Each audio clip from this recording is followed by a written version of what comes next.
I don't think there's a Downton Abbey fan out there who forgets Matthew Crawley's death. Even if somehow you've managed to avoid spoilers all these years, chances are you've heard about the car crash. It's one of those television moments that has taken on a life of its own. 1 minute, Matthew is driving home after meeting his newborn son, smiling in that wonderfully understated Matthew way, and the next, it's over. But here's the funny thing. When I think about Matthew Crawley, I almost never think about the crash itself. I think about everything that was supposed to happen afterwards. Because I don't think Matthew's death is so devastating simply because we lost a character we liked. Yes, we all loved him. Television is full of beloved characters though, and all those beloved characters, sometimes they die. And sometimes those deaths are exactly what the story needs, so it's understandable. But Matthew's death feels different. Because Downton Abbey, that demonic show, spent 3 seasons preparing us for the most exciting chapter of his life. And then his story just ends before it even begins. And I think that's why, all these years later, people still say the same thing. Matthew Crawley deserved better. Not because he deserved to live forever, I don't think anyone does, but because he'd finally become the man we'd all been waiting for. I think Matthew sometimes gets reduced to being the decent one, the moral compass, the genuinely good man in a house full of complicated people. And while that's true, I also think it undersells why he works as a character. Matthew isn't interesting because he's perfect. In fact, some of his most memorable moments are incredibly frustrating. Take the whole situation with Lavinia's inheritance. If you've watched Downton Abbey more than once, you've probably had the same reaction I did. Matthew, just take the money. Take it. Downton desperately needs it. Mary knows it. Robert knows it. Even we the audience, we know it. From a practical perspective, the decision seems obvious. But Matthew cannot do it. Not because he doesn't care about Downton, but because he can't separate that money from the circumstances that brought it to him. In his mind, accepting it feels like benefiting from Lavinia's death, and his conscience simply won't allow it. Is he stubborn? Absolutely. Is he making life more difficult for everyone around him? Without question. But that's also what makes Matthew who he is. His instinct was always to ask, what is the right thing to do? Before he asked the question, what is the easiest thing to do? And that was surprisingly rare at Downton. Let's take Robert for instance. He let pride cloud his judgment all the time. Mary, on the other hand, protected herself with pride because vulnerability didn't seem to come naturally to her. And then we have people like Thomas, who spent so long fighting for survival that looking out for himself became some sort of second nature. But Matthew was different. Not because he was morally superior to everyone else, but because he was constantly trying to become a better version of himself. Sometimes he got it wrong, yes. Sometimes his principles made him the most frustrating person you could ever look at, be around, listen to. But they also made him very believable. Like, he wasn't a hero because he was flawless. He was a hero because he kept trying. One of the things Downton Abbey does so well is that it never allows Matthew to remain the outsider forever. When he first arrived, he wasn't particularly interested in the life. He was a middle-class solicitor who suddenly found himself an heir to an estate he didn't understand, know about, and if we're being honest, he didn't really fully respect it like that.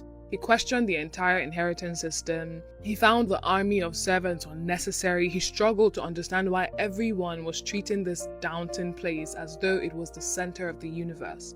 And to be honest, he was asking the same questions we would. And that was what made him so precious. He was some kind of window for us, the audience, the regular folk who didn't understand this life that we were witnessing in front of our eyes. He kind of took us on a journey, kind of took us on a tour.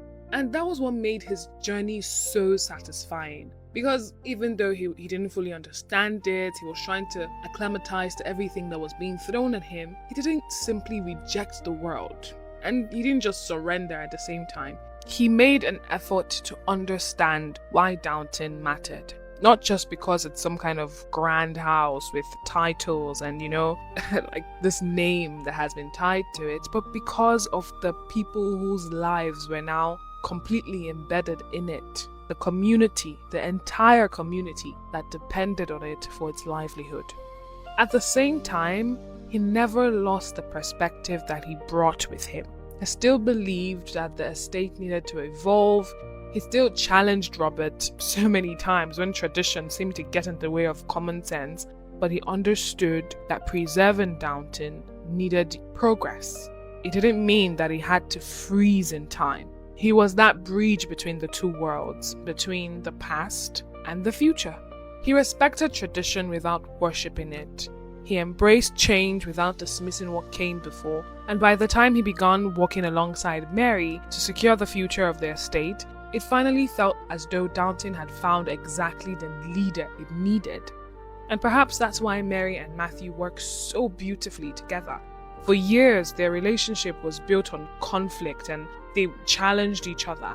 But once they were finally together, you realize that neither of them had changed the other into someone new.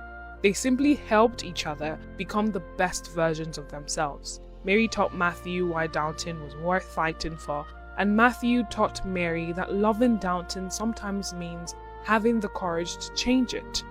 By the time George is born, everything feels as though it's finally falling into place. Not just for them, but the future of Downton itself.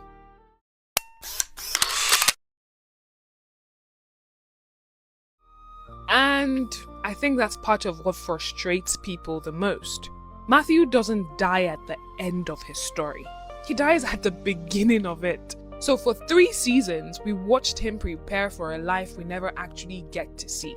Learning to love Mary, earning Robert's respect, finding his place within the Crawley family, taking responsibility for their estate, none of those things were the destination.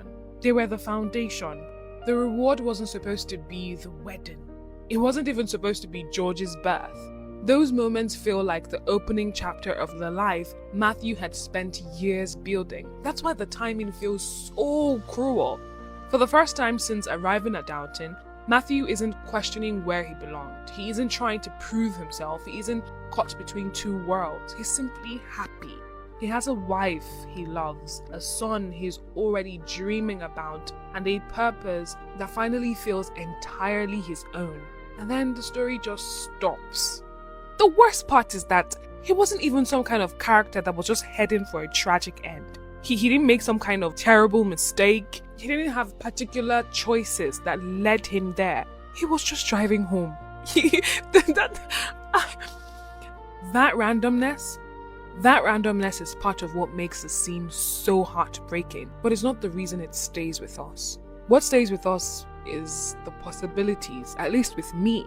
We never get to watch Matthew raise George. We never get to see him and Mary settle into the quieter, less dramatic years of their marriage that they fought so hard to reach.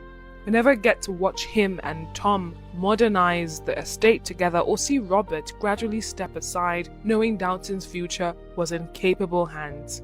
Even the smaller moments are missing, I would have loved to see Matthew navigating fatherhood with the same quiet sincerity he brought to everything else. I would have loved watching Lady Violet challenge every one of his modern ideas over dinner as usual, only for Matthew to politely and somehow very stubbornly hold his ground. Those aren't just nice scenes to imagine. They're the scenes the show itself had been quietly promising us. And that's why his death feels less like a conclusion and much more like some kind of interruption. Look, I don't think Matthew Crawley deserved better simply because he was a good man. He deserved better because he earned his future. For 3 seasons, we watched him grow from an awkward solicitor who couldn't quite understand this strange aristocratic world into the very person Downton needed. He challenged old ideas without dismissing them, found a place in a family that once felt completely foreign, and built a life that finally felt like his own. The tragedy is that we only got to see him arrive there. We never got to see him live it. And maybe that's why Matthew's death still feels different from so many others on TV. It's not just the car crash that lingers. Even though the image is like imprinted in my head, it's not just that.